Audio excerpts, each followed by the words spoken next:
palmas poderiam ser mais convictas, né? Shalom, igreja! Que bom que você veio, que bom que você escolheu a melhor parte e não lhe será tirada, como foi dito, proclamado pelo nosso apóstolo, debaixo das 12 horas, né? Que foi, primeiro aconteceu lá em Volta Redonda e depois, semana passada aconteceu aqui, nós ainda estamos respirando, né? Debaixo de tudo que o Senhor fez, tudo que o Senhor ministrou nas nossas vidas, nos nossos corações. E chegamos dentro das proclamações que geramos aqui em louvor, em adoração, em palavras proféticas recebidas. O mês de agosto, o mês da convicção, de nós temos convicção, e como foi dito pelo nosso apóstolo, não é pelo que foi dito, mas quem falou. E quem falou é o Senhor. Amém, querido? Então vamos reter firme a convicção daquilo que Ele tem nos falado. Diante disso, querido, eu quero hoje trazer um tema que alguns dias já o Senhor ministrou ao meu coração e eu quero compartilhar com você, inclusive por base nesse tema, se livre da aflição, por base de uma grande heroína da fé, pouco falada na Bíblia, mas que hoje nós vamos entender um pouquinho mais sobre a sua vida.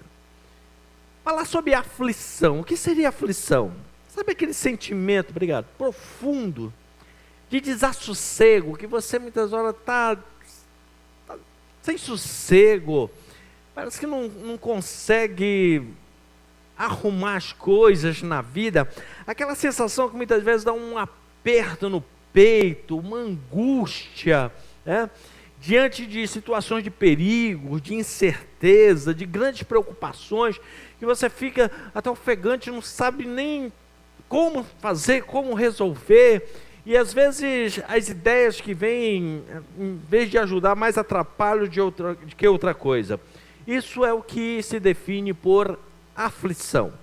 Para entender melhor, antes de entrar no contexto bíblico, existem alguns aspectos sobre a aflição.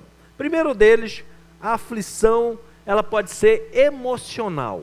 Como assim? É aquele estado de ansiedade intensa, desespero ou afeto negativo diante daquilo que você não pode controlar, mas que está te prejudicando, está te machucando. Então é algum estado que você olha assim, mas eu não consigo resolver isso aqui eu sei que não é bom, isso aqui está tirando a minha paz, isso aqui está tirando a minha alegria, mas eu não tenho como resolver. Isso é o que nós chamamos de aflição emocional. A aflição também ela pode ser física. Muitas vezes ela se manifesta no corpo com uma sensação de sufoco, palpitação, aquele nó na garganta que você não sabe nem o que fazer, o que resolver, percebe que fisicamente tira a tua paz, inquietação, quando você menos percebe essas aflições, elas começam a mexer com o teu sistema físico, aquela palpitação, arritmia, parece que a coisa vai acontecer algo pior, a pressão dispara. Diante de muitas dessas situações é o que nós chamamos de aflição no contexto físico do nosso corpo. No dia a dia, querido, as pessoas, elas usam a palavra aflição para descrever uma agonia, né? Vamos até na linguagem bem popular, uma gastura que está acontecendo e que muitas vezes não consegue nem definir. Vou lhe dar alguns exemplos. A pessoa, quando ela diz assim, gente, me dá aflição em ver aquela pessoa roendo unha. Gente, me dá uma aflição quando eu estou na sala de aula, hoje eu acho que nem existe mais, mas quando risca no quadro e o giz faz aquele barulho, me dá uma aflição. Outro diz assim, eu estou comendo num lugar, quando alguém passa assim, aquela faca no prato, o talher que faz aquele barulho, incomoda. Isso tudo é aflição, tá? Em resumo, a aflição, ela é um sentimento oposto ao outro que Jesus prometeu na sua palavra. Qual? A paz. Jesus disse assim, olha, eu volto para o céu, mas deixo-vos a minha paz. Tudo arrumado, sossegado, nada quebrado, nada faltando, nada fora do lugar. A aflição é o contrário. as coisas estão fora do lugar, estão desarrumadas, estão descarregadas, você não consegue ter controle, não consegue ajustar as coisas. Então a aflição, ela é o oposto da paz, retira a tua paz de espírito, é um estado de perturbação que clama por um alívio, deseja um alívio. E hoje, se você, em algum nível da sua alma está aflita, eu quero te dizer que você veio no lugar certo, porque hoje o teu clamor será ouvido pelo Senhor, e Ele vai substituir a aflição pela paz que supera todo entendimento. Alguém recebe aí? E nós vamos ver que isso é prático, e existe até uma receita bíblica para você transformar a aflição em paz. Muito simples, que você pode fazer todo dia, todo momento, não te custa nada financeiramente. E você vai dizer, pastor, eu estou sofrendo todo esse tempo. Tá, pois a Bíblia diz que a gente erra por não conhecer as Escrituras e nem o poder de Deus. Mas hoje, a palavra de Deus vai nos libertar de todo nível de aflição. Alguém recebe aí? Eu quero usar hoje, por exemplo, uma mulher que ela aparece na Bíblia, na sua história, e quando ela começa a falar, e é escrito algumas narrativas dessa mulher, dá para perceber que era uma mulher de alma extremamente aflita. Eu quero falar sobre Lia, a primeira esposa de Jacó, uma mulher aflita por um amor não correspondido. Como é que surge a história dessa mulher? Vocês conhecem a história de Jacó? Enganou seu irmão Esaú, fugiu para Arã, para a terra de um tio chamado Labão. Chegou lá, ele se apaixonou por uma moça chamada Raquel, só que Labão deu um jeito de enganar ele no dia do casamento e fez ele casar-se com a filha mais velha. Uma moça que já tinha uma rejeição pessoal, visto que a Bíblia dá um detalhe, ela era vesga, ela tinha um problema na vista. Quando a Bíblia diz assim, os olhos eram ternos, não era porque o olhar dela era bonito, assim, com calma. Não, é por causa que era um olho no peixe, outro no gato. Então, o que é que acontece? Ela tinha já um nível de rejeição devido à sua condição. E agora ela é colocada dentro de um relacionamento em que não era correspondido. E quando alguém achou que ia resolver o problema de aflição da alma dela, só multiplicou. Porque soluções fora do contexto que a palavra de Deus nos ensina, querido, só multiplica a aflição, não resolve a aflição. A história dessa mulher surge na Bíblia, querido, para um momento especial, para um propósito que Deus queria estabelecer. Continuando a narrativa que eu comecei sobre Jacó, ele chega nas terras de Labão, ele olha para Raquel, que era a filha mais jovem, se apaixona, e naquela época era necessário pagar um dote para casar-se. E quando ele vai conversar com Labão, Labão diz assim, olha, as filhas aí estão aí, são bonitas, tá? O dote não é barato, você tem dinheiro? Não, não tenho. Eu fugi meio depressa de casa, entendeu? Arranjei uma treta lá com meu irmão, e não deu tempo de juntar a herança que eu recebi. O senhor tem ideia, quando eu dormi lá pelo deserto, eu tive que arranjar pedra para fazer de travesseiro. Ele disse assim, pois é, filho, então a situação está meio complicada, porque de graça aqui nem injeção na testa. Você tem que pagar o dote. Então o que eu faço? Você trabalha por 7 anos sem salário para pagar o dote e casar com a minha filha. Você acha que isso funcionaria no dia de hoje? Já tem tanta mulher no mapa da seca e da fome aí, de casamento, né? Se precisasse o homem trabalhar 7 anos, a situação estava mais complicada ainda. Talvez estivesse até já em ritmo de extinção a humanidade da face da terra. Mas naquele tempo era assim. Jacó, ele agora trabalha 7 anos para casar-se com a moça que ele se apaixonou, Raquel. Tá? Então, no dia do casamento, Labão, que era um tremendo de um vigarista, disse, não, aqui é o seguinte, casamento de filha minha não é um negócio, vai só lá no cartório carimba, não, aqui tem que fazer festa. E é festão. Ah, então vamos marcar por dia. Não, é uma semana de festa. Vamos chamar todo mundo aí, manda aí o WhatsApp via camelo para o deserto inteiro, para chamar todo mundo, porque vai ter uma semana de festa. E fizeram uma semana de festa. Uma semana de festa, quando chega nos últimos dias, Labão, meu genro querido, para Jacó, encheu a cara dele de manguaça, ficou bêbado, e aí pegou e disse assim: agora você pode ir lá para a tenda, que a sua esposa já está lá para consumar o casamento. Ele vai, consuma o casamento. No outro dia, quando ele acorda, que ele vira para o lado, tem aqueles olhinhos assim olhando para ele.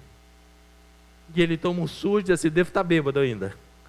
Levanta naquela situação e ele percebe que não era mulher, porque ele tinha trabalhado 7 anos. Ele corre com Labão, e Labão, como uma família patriarcal naquela época, o pai inventava as leis. E ele diz assim: não, porque aqui na minha terra, a gente tem um povo, nosso povo tem uma tradição que ele inventou na hora, porque não existia antes. Aqui a filha mais nova não casa antes da filha mais velha. Tem que casar por ordem de nascimento. Então, como você queria casar, teve que casar com a mais velha. Não, mas eu trabalhei para... Não, a gente resolve isso. Você trabalha mais 7 anos, de casa com a outra. Se trabalhar 7 anos para casar já é difícil no dia de hoje, imagine 14. Já tinha que estar muito apaixonado mesmo. E a Bíblia diz que ele topou, e aí um detalhe apenas para contexto bíblico, ele não trabalhou mais 7, casou. Não, uma semana depois ele já casou com a segunda esposa, com Raquel, e aí ele pagou os 7 anos de trabalho. Qual foi a consequência disso? Raquel era a mulher amada e Lia a preterida, a desprezada no coração de Jacó. No contexto espiritual, nós precisamos entender o seguinte: Jacó, humanamente, dentro da sua mentalidade, antes de ter um encontro com Deus, de um homem que achava que resolvia tudo, trapaceando, enganando, fazendo as suas condições, ele se apaixonou por Raquel, uma mulher que era idólatra e maldizente. O resto da história bíblica vai mostrar que essa mulher, ela sempre se voltou à idolatria, e quando ela abria a boca, sempre saiu uma palavra de maldição. Mas não é sobre ela que eu quero falar hoje. Mas Deus, quando vê o futuro, ele escolheu Lia para ser a esposa de Jacó. Por quê? Porque ele tinha um plano de transformar Jacó em Israel, e de Israel vir uma nação da qual Jesus nasceria na terra. Por isso Deus escolheu Lia para ser esposa, porque ela tinha uma característica extremamente essencial para quem quer um projeto de Deus na sua vida. Ela era temente a Deus. Se você quer um projeto de Deus na sua vida, uma promessa de Deus se cumprindo na sua vida, aprenda o temor do Senhor, a ser temente a Deus. Explico. Ser temente a Deus nada tem a ver com medo. Temer a Deus não é ter medo de Deus. Porque a Bíblia diz que o amor de Deus lança fora o medo. Se o amor de Deus lança fora o medo, então temer a Deus não pode ser medo. Você concorda comigo? É lógico, é bíblico. Temer a Deus, então, o que significa? Ter apreciação, reverência, priorizar com honra a Deus na sua vida. Isso é temer a Deus. Não é ter medo, não é fazer porque tem medo de que Ele vai lhe punir, mas fazer porque você reconhece quem Ele é e dá a Ele prioridade. Era o que exatamente Lia fazia. Ela era uma mulher temente a Deus, enquanto que a grande paixão de Jacó, Raquel, era uma mulher idólatra e maldizente. Para você ter ideia, para Deus resolver essa questão, logo em seguida que Deus trocou o nome de Jacó para Israel, que mudou a sua personalidade, que mudou o seu caráter, Raquel faleceu. Para poder Jacó se tornar em Israel. Mas vamos voltar para a questão de Lia. Essa mulher foi tão escolhida por Deus, que ela se tornou uma das patriarcas da nação de Israel. Quando se vai em Israel, e um dia quando você for lá comigo, nós às vezes temos dificuldade de chegar numa cidade chamada Hebrom. Por quê? Porque Hebrom é uma cidade, apesar de bíblica, hoje ela está debaixo do domínio da autoridade palestina. E dependendo das estações, eles facilitam entrar, às vezes complicam. Então, mas você precisa entender que Hebrom é o lugar onde Abraão comprou um local, enterrou Sara, ele foi enterrado naquele lugar, e ali é chamado o túmulo dos patriarcas. E quem são os patriarcas da nação de Israel que estão sepultados naquele lugar? Abraão e Sara, Isaque e Rebeca, Jacó e Lia. A mulher que Deus escolheu, não a que Jacó escolheu. Para ver tanto que essa mulher era temente a Deus, que Deus pegou e colocou ela dentro do plano dele. Lia foi a esposa escolhida por Deus, mas desprezada no coração de Jacó. E justamente esse desprezo que ele tinha por ela, mesmo sabendo, mesmo ela tendo temor de Deus, sabendo que ela estava no projeto de Deus, que ela tinha sido escolhida por Deus, isso produzia aflição no seu coração. Isso nos ensina o quê, querido? Que o fato de nós conhecermos a Deus, ter um projeto de Deus na nossa vida, ter uma palavra profética de Deus na nossa vida, ter algo de Deus na nossa vida, andarmos em temor ao Senhor, andarmos em comunhão ao Senhor, não estamos isentos da nossa alma ser alcançado pela aflição. Mas no final dessa palavra você vai entender que quando a aflição bater na sua porta, você vai ter uma resposta do céu que vai trazer alívio e paz para a sua alma, amém? Então, diante desse contexto, Lia, desprezada por Jacó, mas escolhida por Deus, o que é que Deus faz? Porque, querido, você pode ser desprezado, você pode entrar em aflição, mas se Deus tem um projeto na sua vida, Deus sempre vai olhar para você e vai lembrar de você. Gênesis capítulo 29, versículo 31 diz assim: vendo o Senhor, vendo quem, querido, quem foi que viu aí?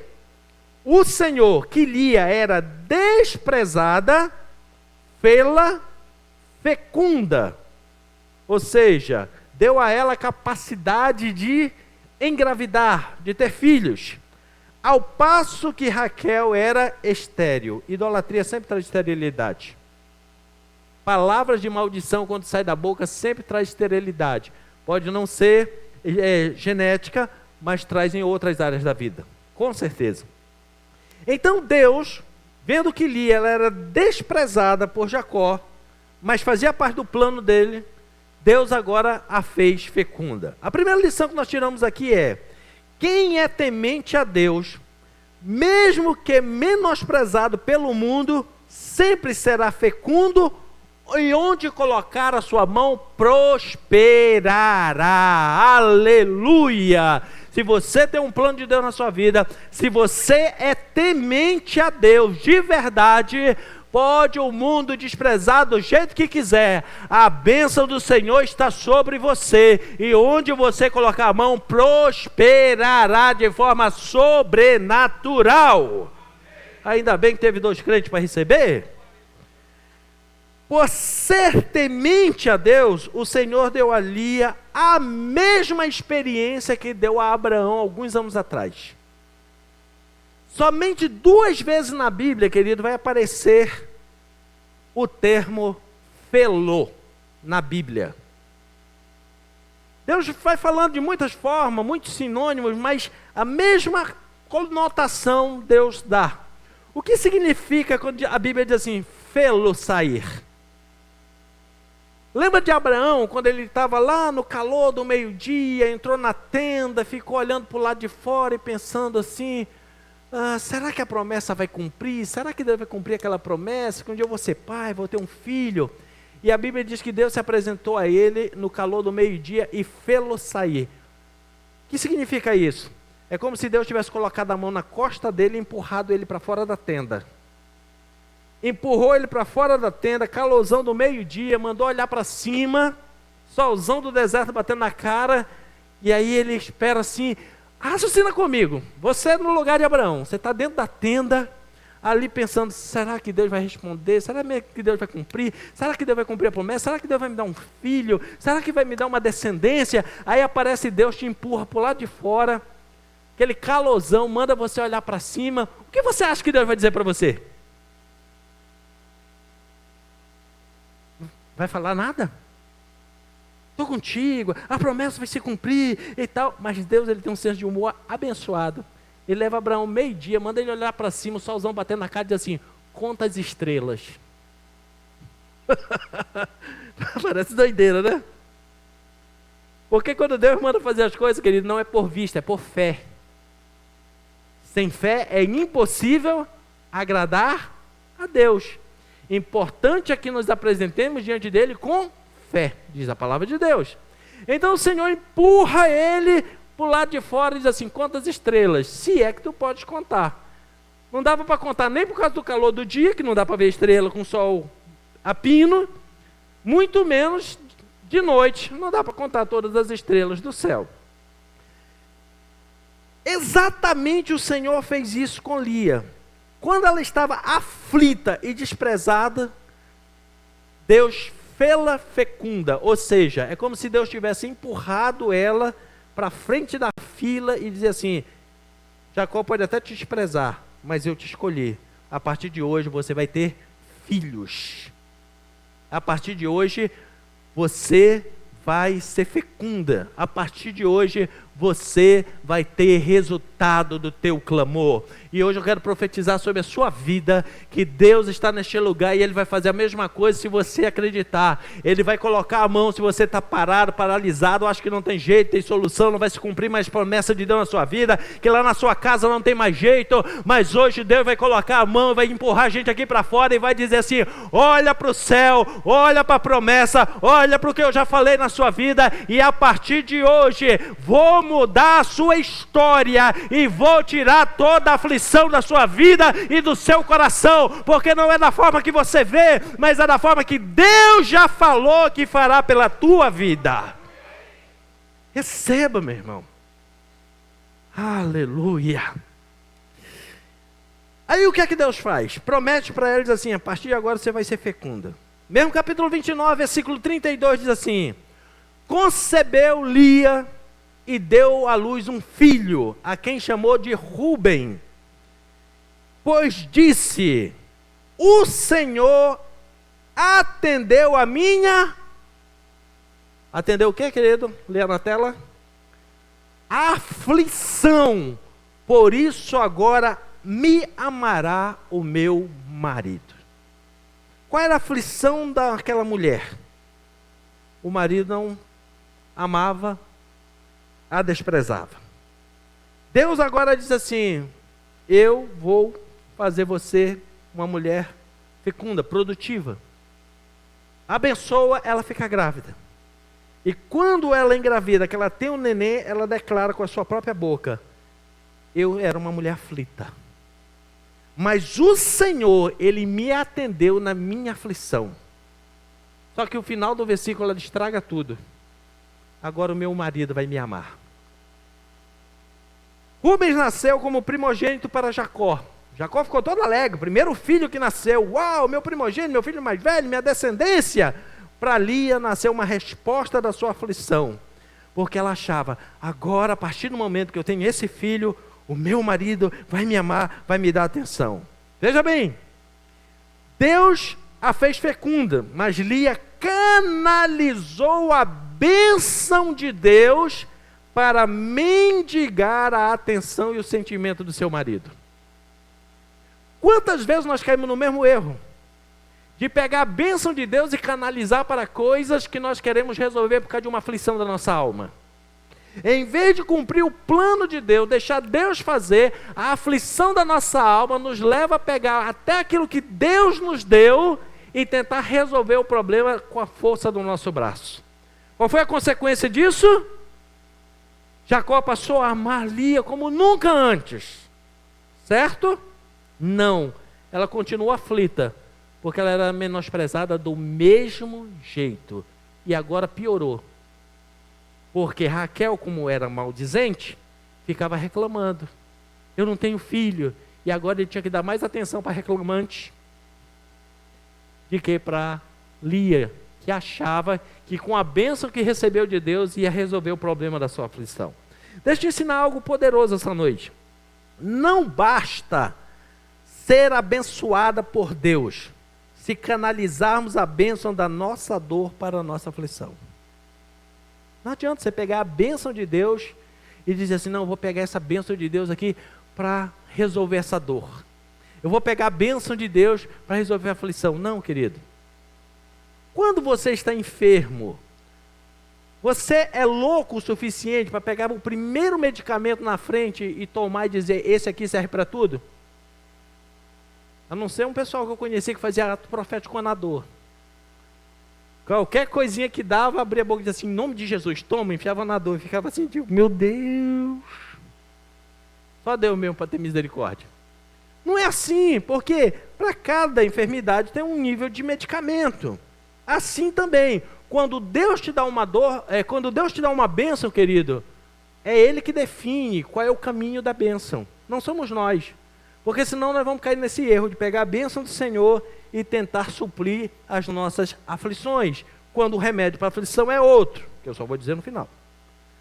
Qual foi a consequência disso? Rúben, o filho, a bênção dada por Deus para Lia, que ela achava que agora ia trazer a visão, ia trazer agora o sentimento do marido para ela, cresceu e se tornou um homem impulsivo e precipitado,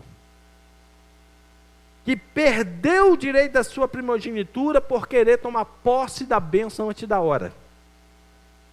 O que acontece quando tinha a primogenitura? Já ensinei você, era uma lei que existia naquela época, não tem nada a ver com o nosso cotidiano do dia a dia de hoje. O filho mais velho tinha direito a 2/3 da bênção e mais todas as promessas espirituais de Deus para ele. Essa era a maior bênção da primogenitura. E dentro desses 2/3 de bênção que ele tinha, material, ele tinha direito a levar os escravos do pai.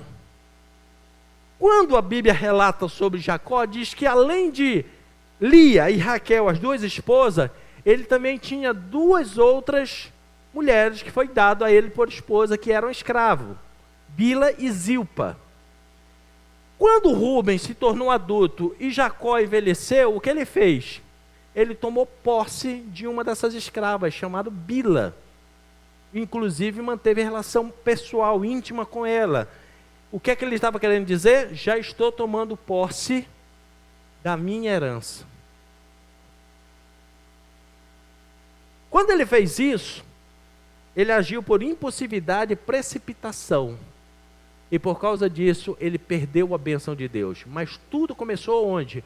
Quando ele veio como bênção e a mãe dele pegou e resolveu usar ele como remédio de aflição. Já trouxe um problema. Quem é movido, querido, por aflição, agirá com precipitação e acabará perdendo até o que Deus te deu por bênção. O que é que nós precisamos hoje vencer, nos livrar da aflição? Porque quem age movido por aflição, Deus pode derramar o tanto de bênção que derramar, vai agir de forma precipitada, vai jogar a bênção fora. Está vendo a gravidade, que a aflição não é só um nozinho na garganta, a aflição não é só um embargo na voz, a aflição não é só algo que deixa você arrepiado quando ouve um barulho. A aflição é uma armadilha para pegar a bênção de Deus e fazer você precipitadamente jogar fora.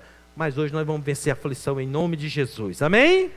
Mas Deus amava demais essa mulher chamada Lia e resolveu dar uma segunda chance. Filha, você não entendeu. Eu te dei um filho, não é para você atrair, não é para vencer o menosprezo do seu marido, é um projeto meu, seu, que eu quero te honrar. Mas eu vou te dar uma segunda chance. Gênesis 29, 33, na sequência. Concebeu Lia outra vez e deu à luz a um filho, um segundo filho, e disse: soube o Senhor que eu era preterida e me deu mais esse filho, vou chamá-lo de Simeão. Aí Deus olhou do céu e disse assim: de novo não, filha.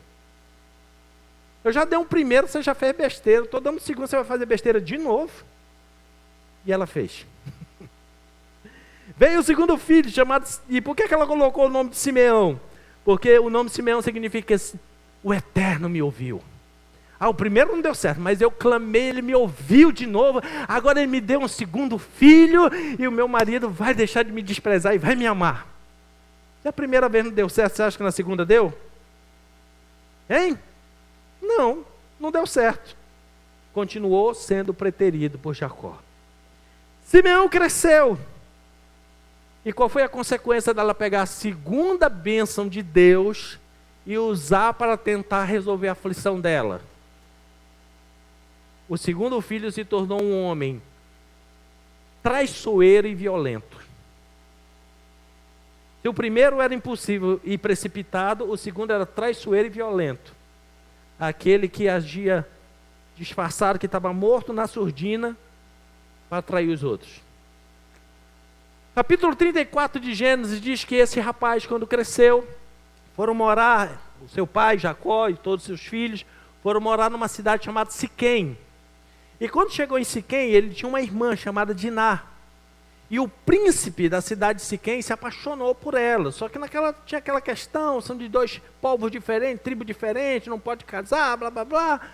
Mas ele acabou se apaixonando pela moça, acabou tendo uma relação com esta moça. Naquela época isso era uma desonra, podia causar até morte. Mas o rapaz chegou com Jacó e chamou o pai dele, que era o rei.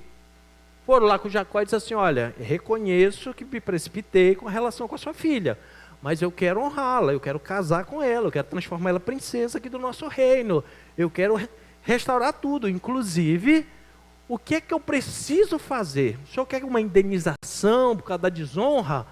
Jacó olhou para ele e disse: não, eu quero só que vocês se convertam ao Deus de Israel. Para isso nós vamos fazer uma aliança e vocês vão passar pelo processo da circuncisão, e a partir de agora vocês vão servir ao mesmo Deus que eu sirvo. O povo topou, até porque a gente é apaixonado, topa tudo, né? Eles toparam, e agora toda a cidade passa pelo processo de circuncisão. Você sabe o que é circuncisão, né? Pega-se a ponta do prepúcio, aquela pele que envolve o pênis, e cortava a ponta do prepúcio, não do pênis. Já veio homem aí que já está se recolhendo na cadeira. Calma, irmão. Isso é a aliança deles lá. Pastor, se eu falar um negócio desse, eu falo pior na tua casa, não quer que eu fale isso aqui? Então cortava-se a pele do prepúcio, que era uma aliança de sangue feita com Deus.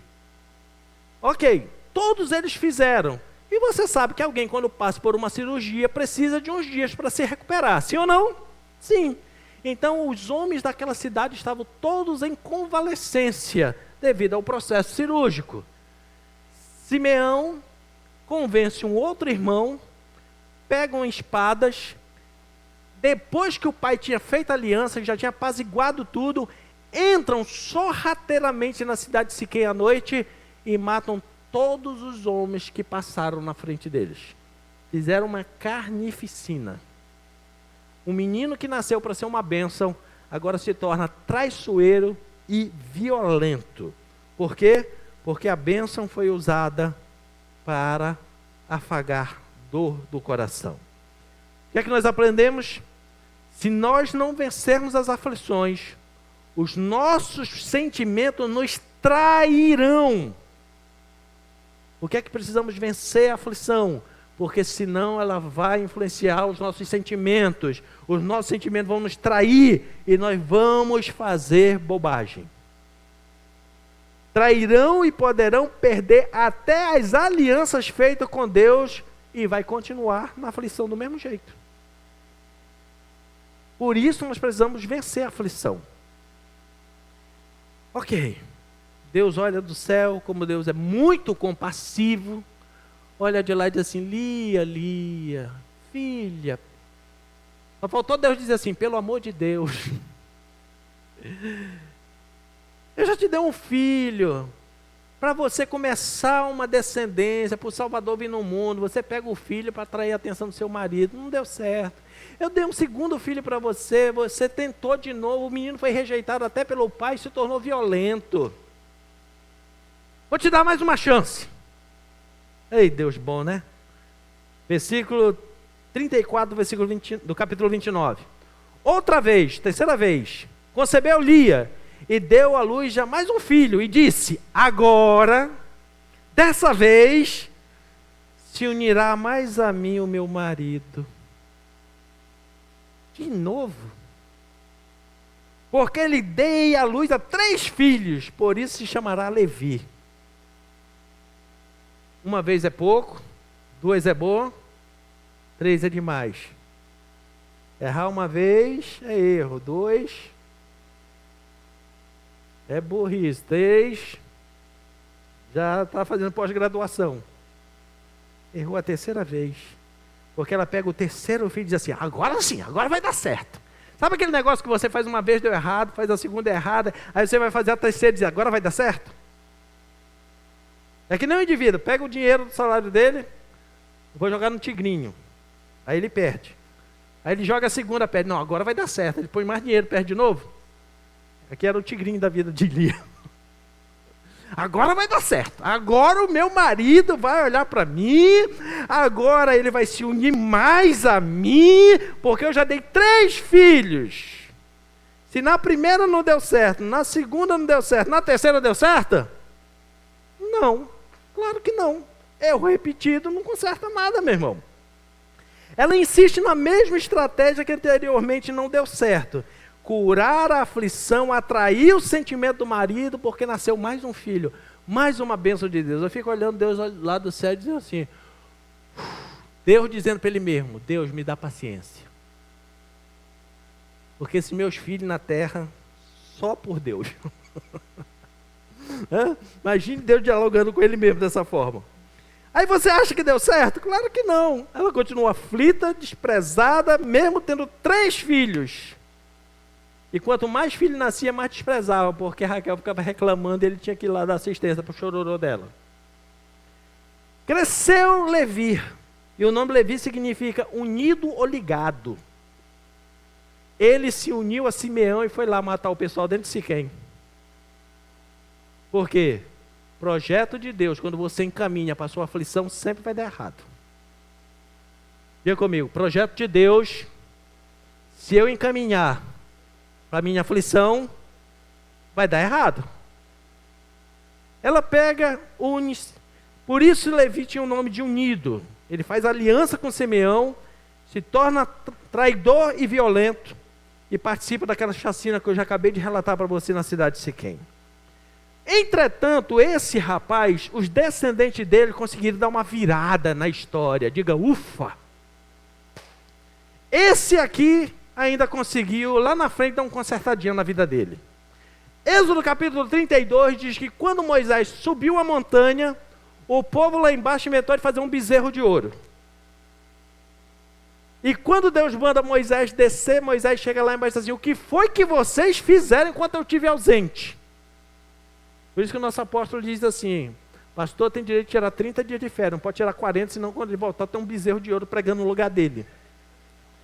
Foi o que aconteceu com Moisés, ele passou 40 dias na montanha, quando ele voltou, tinha um bezerro lá pregando no lugar dele, lá e o povo adorando o bezerro. Moisés se indignou e disse assim, quem for a favor dessa bagunça, fique lá, agora quem estiver do lado de Deus, vem para o meu lado. Só veio a tribo de Levi.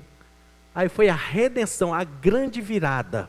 Sabe quando é que vai acontecer a grande virada da sua vida? Quando você deixar a aflição de lado e vai para o lado do Senhor. Se apega a Ele e Ele vai dar a grande virada na sua vida. E hoje Ele quer fazer isso nesse lugar. Vai dar uma grande virada na sua vida. Se você abrir mão da aflição e se voltar para Ele. É essa a receita? Ainda não, é só o começo. Só o começo. Enquanto permanecermos querendo vencer a aflição com a nossa força, a nossa astúcia, com alianças longe de Deus, continuaremos aflitos, sem solução. Enquanto você quiser transformar a vida dos seus filhos, na marra não vai dar certo, você vai continuar aflito. Enquanto você quiser converter seu marido na marra, vai continuar aflito. Quando você quiser que a sua mulher tenha uma transformação instantânea, vai continuar aflito, porque Deus tem um projeto próprio. Se volte para Ele, conheça o projeto de Deus e a aflição não terá mais direito sobre a sua vida, meu irmão, em nome de Jesus. Ou seja, a virada vem quando escolhemos ficar do lado de quem? Então diga comigo, a virada na minha vida virar quando eu decidir ficar do lado de quem? De Deus. Aí vem a grande virada da sua vida. Vamos ver se isso aconteceu com Lia? Estou até com medo. Deus diz assim, filha, sabe que você não entendeu? Eu vou te dar a 4ª oportunidade. Vamos ver se agora você dá uma virada na sua vida e sai dessa aflição. Bora ver se agora vai. Gênesis 29, 34. De novo concebeu e deu à luz a um filho. Então disse: desta vez louvarei o Senhor. Ufa, graças a Deus. Dessa vez ela não disse assim: eu vou pegar o filho para mudar a vida do meu marido. Ela foi para o lado de Deus. Ela diz assim: desta vez eu louvarei a Deus. E por isso chamou o menino de Judá. E aí cessou de dar luz. Deus não precisou dar mais nenhum. Lá na frente Deus ainda vai dar mais 2. E brinde. Mas agora ela acertou. Ela não usou a bênção para tentar curar sua aflição.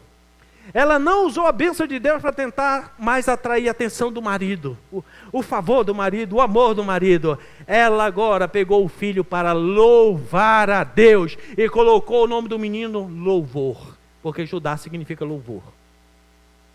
Ela diz assim: agora quando eu olhar para esse menino, quero nem saber, ficar batendo cabeça com o marido, eu quero olhar e lembrar: eu te louvo, Senhor, porque foi tu que me destes. Eu te louvo, Senhor, porque tu não esqueceste de mim.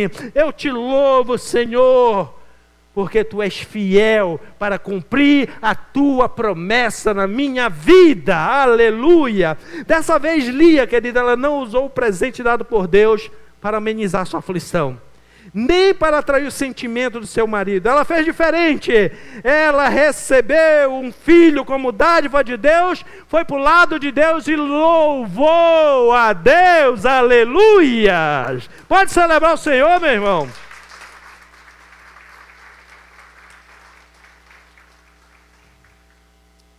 Você quer vencer as aflições da vida, meu irmão? Então, vença as aflições louvando a Deus. Se você quer vencer as aflições da vida, querido, o segredo não está em você usar os seus recursos, as bênçãos dadas por Deus para atrair a solução que você elegeu. Se você quer vencer a aflição da vida, você precisa começar a aprender a louvar a Deus. O ministério de louvor já pode subir aqui. O próprio nome Judá já significa louvor. Judá foi o filho que recebeu a bênção da primogenitura. Mas peraí. Não era o primeiro filho que recebia a bênção da primogenitura? Judá não era o quarto filho? Por que Judá recebeu a primogenitura antes dos outros 3? Rubens tomou posse de herança antecipada, é maldição. Levi e Simeão traíram o pai, foram desprezados. Mas o que foi, qual foi? Agora vamos olhar pelo lado espiritual. Por que é que Rubens, Simeão e Levi perderam a primogenitura? Porque vieram como bênção de Deus, mas viraram objeto para afagar a aflição. Projetos que não dão certo. Veio Judá, o quarto filho. E quando a mãe olhou e disse assim: esse aqui eu vou louvar a Deus. Esse aqui, eu vou engrandecer o nome do Senhor. Com esse aqui, o nome do Senhor será conhecido. A bênção do Senhor repousou sobre ele. E da sua descendência nasceu Jesus Cristo, o Salvador da humanidade. O apóstolo Tiago nos ensina, para nós caminharmos ao final dessa palavra, o caminho para sairmos da aflição é celebrar a Deus. Tiago capítulo 5, versículo 13 diz assim: se há alguém aflito entre vocês, comecem a orar. E ao se sentir-se bem, ou seja, na sequência da oração, quando a oração começar a mover e mudar dentro de você, comece a cantar, a louvar. Não se vence a aflição, querido, pegando a bênção de Deus para satisfazer a agonia da sua alma. Se vence a aflição, primeiro se aproximando de Deus, indo para o lado de Deus. Como é que nós fazemos isso hoje? Orando, entrando pelo novo e vivo caminho, clamando ao Senhor. E quando Deus começar a ministrar, derramar algo novo na sua vida, comece a louvar o Senhor. Encha o seu peito e comece a louvar e engrandecer o Senhor. Diante das aflições, comece apresentando as suas causas diante de Deus. Na sequência, passe a louvá-lo, porque Ele é fiel para intervir ao seu favor. Sempre, querido, sempre haverá um cântico de louvor nos lábios, júbilo ao nosso Deus, independente de circunstância, querido. Viva o que diz o Salmo 149, que haja nas vossas gargantas altos louvores ao Senhor. Se você está aflito, não é para você pegar as bênçãos do Senhor para tentar comprar algo, para satisfazer a sua aflição. Não são recursos humanos e naturais que vão resolver, meu irmão, mas se aproxime do Senhor, comece a apresentar a sua aflição a Ele em oração, e quando Ele começar a movimentar, se levante e comece a louvar ao Senhor. Faça isso, meu irmão, vença hoje a aflição, se ponha de pé e comece a apresentar ao Senhor a sua aflição, e quando o Senhor começa a responder dos altos céus, meu irmão, comece a louvar a Ele. Louve ao Senhor, querido, independente das circunstâncias. Porque, pastor, o louvor é essa arma poderosa pela qual eu venço a aflição. Porque quem louva encontra salvação no Senhor. Se até o mundo que não conhece Deus chega a dizer que quem canta os seus males, agora imagina quem louva. Se quem canta os seus males espanta, meu irmão, quem louva ao Senhor vence as suas aflições, as angústias da sua alma, meu irmão. Quem louva limpa o seu coração, limpa a sua alma de toda amargura e se apresenta com ousadia diante de Deus. Quem louva ao Senhor vence as suas guerras. Quem louva ao Senhor tem convicção. Este é o mês da convicção, e você terá convicção do agir de Deus na sua vida se você aprender a abrir a sua boca, não para reclamar, não para dizer o tamanho da sua dor, da sua aflição, mas para louvar o Senhor. Quem louva, meu irmão, sempre terá um testemunho de vitória na sua vida. Então, se você chegou aqui com algum nível de aflição, com alguma preocupação, o segredo é: então louve ao Senhor, aleluia!